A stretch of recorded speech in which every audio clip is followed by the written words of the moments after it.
Oh, tamu ini datang ke sini karena politik ini, nggak ada yang lain. Ketua NU harus begitu. Ketua umum PBNU harus punya basirah. Harus punya basirah. Ya nyung sewu. Waktu 212, Habib Rizik mau datang ke PBNU, saya tolak. Kalau mau ketemu saya di luar ayo, di restoran, di mana. Cuma kan nanti kalau datang ke PBNU, nanti dia ngomong, semua umat Islam Indonesia, termasuk NU sendiri, tangan saya. Gitu nantinya. Paham betul? Saya bilang. Dan saya satu-satunya orang yang berkata terang-terangan, 212 bukan kebangkitan Islam. Kenapa? Karena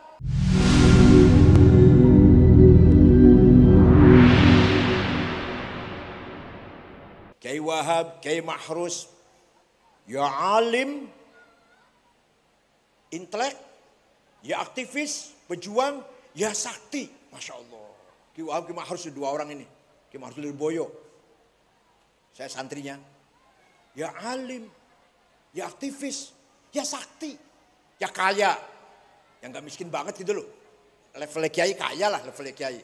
Kiai Mahrus mobilnya motornya sampun merek Peugeot. Waktu itu wah tahun 70 orang punya sedan Peugeot luar biasa. Kiai Ali Maksum Jogja, Holden. Kiai Wahab berapa? Kiai Wahab berapa? Sepeda motor? Opel. Lalu Kiai sudah kaya lah pada zamannya. Walhasil, tapi beliau-beliau itu mempunyai al-quwwatur ruhaniyah. Maka yang mewarisi pesantren Bahrul Ilmi ini juga harus membangun kekuatan ruhaniyah. The power of spiritual. Akan melahirkan the power of idea. Pertama, kita harus memperkuat basirah. The aim of heart. Setiap manusia punya basirah. Bal insanu ala nafsihi basirah. Apa itu basirah? The aim of heart. Penglihatan batin. Gunanya untuk apa? Untuk fa'alhamaha fujuraha wa taqwaha. Membedakan mana baik, mana buruk. Kiai harus punya mata hati. Oh ini santri yang beling ini. Oh ini santri cerdas. Oh ini santri baik. Oh ini santri enggak baik. Harus tahu itu. Oh tamu ini mau tamu baik-baik ini. Oh ini tamu ini nipu ini. Menjilat ini. Saya itu betul. Ki Hasim jaringan. Tamu macam-macam kan tamu ini. Oh tamu ini datang ke sini karena politik ini. Enggak ada yang lain. Ketua NU harus begitu. Ketua umum PBNU harus punya basirah. Harus punya basirah. Ya nyung sewu. Waktu 212 Habib Rizik mau datang ke PBNU, saya tolak. Kalau mau ketemu saya di luar ayo, di restoran, di mana. Cuma kan nanti kalau datang ke PBNU, nanti dia ngomong, semua umat Islam Indonesia, termasuk NU sendiri, tangan saya. Gitu nantinya. Paham betul? Saya bilang. Dan saya satu-satunya orang yang berkata terang-terangan, 212 bukan kebangkitan Islam. Kenapa? Karena sholat Jumatnya di Monas, tidurnya di masjid. Misalnya dari Jombang mau berangkat, mau kemana? Mau ke Jakarta, mau apa? Sholat Jumat di mana? Di Monas. Lalu nanti malam tidurnya di mana? Di masjid. Coba kebaliknya itu. Nanti malam tidurnya di mana? Di hotel mana nanti malam tidurnya? Enggak di hotel, di masjid. Semua masjid di Jakarta dibuka pintunya. Bukan hanya Istiqlal, bukan. Untuk menjadi tempat tidur orang-orang yang akan sholat Jumat besok di Monas. Dengan demikian jelas sekali bukan Nahdhah Islamiyah. Bukan kebangkitan Islam. Jelas politik. Sholat Jumat politik. Itu hanya saya yang terang-terang seperti itu. Hanya saya. Yang lain barangkali sama pendapatnya. Tapi yang terang-terang ngomong gitu hanya saya. Itu dari mana? Ya nyun sewu ini contoh. Nyun sewu, buatan kalau sombong lah. Ini dari basirah. Dari basirah saya tahu. Bukan ada yang ngajarin, bukan. Bukan ada orang yang ngajarin ngandani saya, enggak ada. Dari basirah. Kacamata batin. Kacamata hati. Nah, jangankan pesantren. Rumah tangga keluarga saja punya banyak anak, banyak cucu. Harus punya basirah si kakek ini. Supaya tepat dalam rangka tarbiyah. Dari aulad, dari ahfad. Yang kedua, kalau basirah berfungsi ma'estafet kepada dhamir, conscience. yang akan mengeluarkan salah satu perintah atau larangan. Kalau basirah mengatakan itu baik, if'al. Yang ngomong if'al siapa ini? Domir namanya, moral, conscience. Do it. Kalau ente tahu, basirah kamu tahu, itu jelek, itu melanggar, la taf'al, don't do that. Itu yang ngomong domir namanya, conscience. Kata Nabi, kata Rasulullah, istafti qalbak, albirru matmanil qalbuk, wal ithma mahaka fi nafsik, wa taraddada bis sadr. Kalau yang kamu lakukan itu mantap, yakin, dengan mantap langkahnya, dengan mantap, senang kalau ketahuan orang banyak, berarti ya baik yang kamu lakukan. Tapi kalau kamu melakukan sesuatu dengan deg-degan, ragu-ragu, jangan ada orang tahu, tengok kanan, tengok kiri, jangan ada orang tahu, berarti dosa. Udah, istri jangan tahu, anak jangan tahu, KPK jangan tahu, pasti itu pelanggaran yang dilakukan. Kalau deg-degan seperti itu. Gampang kok, apa kata hati kita?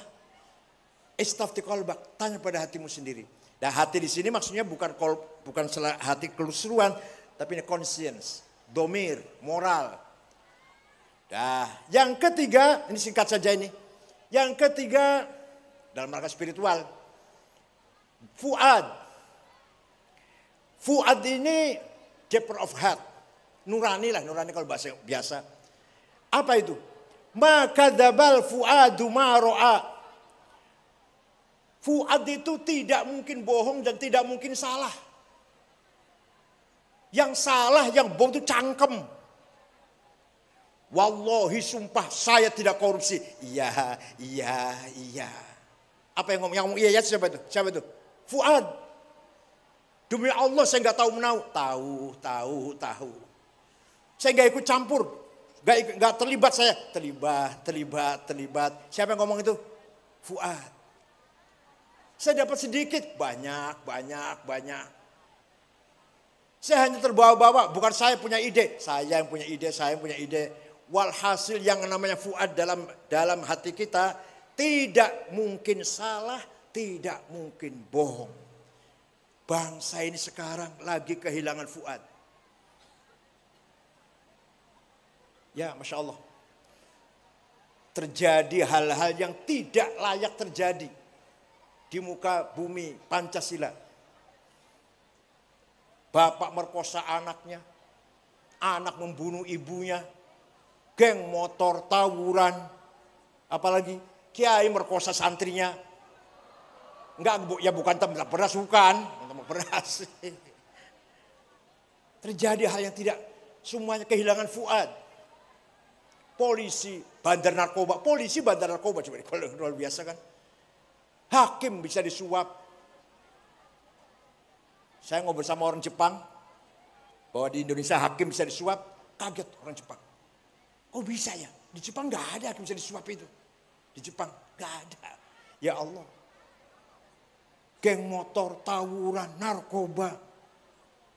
Tiap hari ketangkep, tiap hari ada terus. Kita bangsa lagi rusak. Dalam sisi spiritual, hancur kita ini. Nabi Muhammad, sifat yang wajib ada 4. Nomor 1, sidik jujur. Ada yang ngomong, yang wajib sidik jujur itu Nabi. Kalau kita bukan Nabi. Jadi, yang wajib jujur itu Nabi. Kalau kita bukan Nabi, jadi tidak wajib jujur gitu. Walawittaba'al haqqu ahwa'ahum lafasadatis samawati wal ardu wa man fihin. Kalau kejujuran dikalahkan oleh kepentingan, hancurlah tatanan kehidupan di dunia ini. Yang korupsi 100 juta merugikan negara. Negara rugi. Tapi yang korupsinya 8 triliun menghancurkan tatanan kehidupan bangsa ini. Itu hukumannya harus innama jazaa'ul ladzina yuharibuna Allah wa rasulah was'auna fil ardi fasada ayyuqattalu aw yusallabu aw tuqata aydihim wal min khilaf aw yunfau min ard. Yang korupsi 100-200 juta di penjara, entah berapa lah, terserah berapa tahun. Tapi yang korupsi 8 triliun kalau terbukti, yuqattalu, bunuh, yusallabu, salib, tuqata aydihim wal min khilaf, potong 2 tangan 2 kakinya, yunfau min ard, buang ke laut. Karena apa? Yas'auna fil ardi fasada. Menghancurkan kehidupan berbangsa ini. Kehidupan negara hancur. Kalau 100-200 juta merugikan, bukan menghancurkan. Negara nggak hancur, ada korupsi 100-200. Negara rugi tapi. Ya di penjara, berapa tahun? Tapi kalau 8 triliun, ya Allah. 8 triliun untuk bangun Jombang. Untuk bangun Kabupaten Jombang 8 triliun, jalan halus semua, rumah sakit bagus semua, sekolah, taman kanak-kanak, SD, SMP, SMA, universitas mentereng semuanya, kiai-kiai umroh semua, Masya Allah.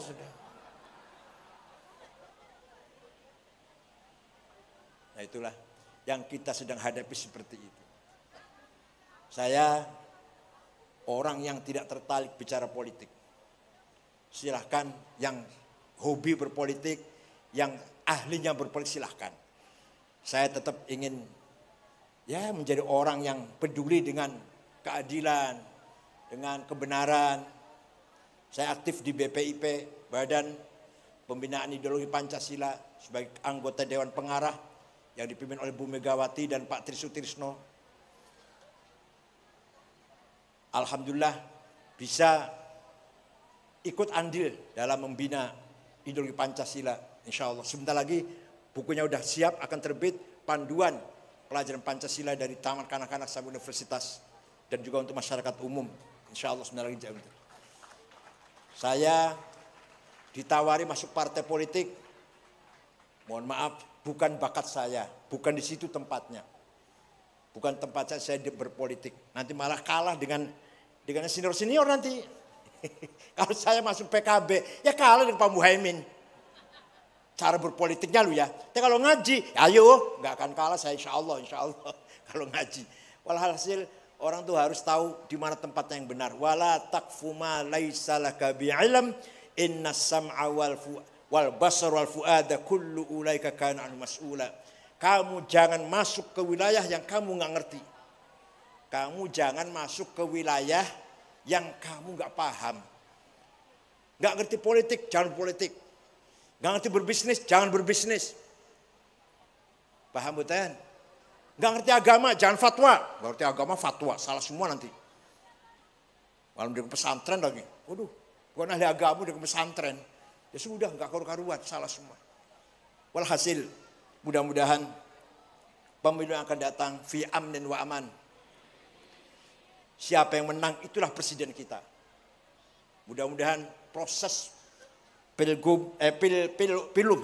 pemilihan umum, pemilu dan proses pilpres berjalan dengan baik, lancar. Mari kita bercermin. Afghanistan 40 tahun perang saudara. Suriah sudah 25 tahun. Ada Syiah, ada Sunni, ada Jabhatun Nasrah, ada ISIS, ada Al-Qaeda, ada Alawiyin. Macam-macam di Suriah itu, saling perang. Di Irak belum selesai masih. Yaman masih bergejolak. Yang baru-baru saja ini, baru bulan-bulan ini, Sudan. Antara tentara pasukan elit melawan pemerintah yang sah, tentara juga pemerintahnya. Perang saudara. Libya. Setelah terbunuhnya Muammar Gaddafi, hancur Libya. Minyaknya dikuasai orang luar. Minyaknya dikuasai oleh orang luar. Orang pribuminya nggak ikut menikmati minyak.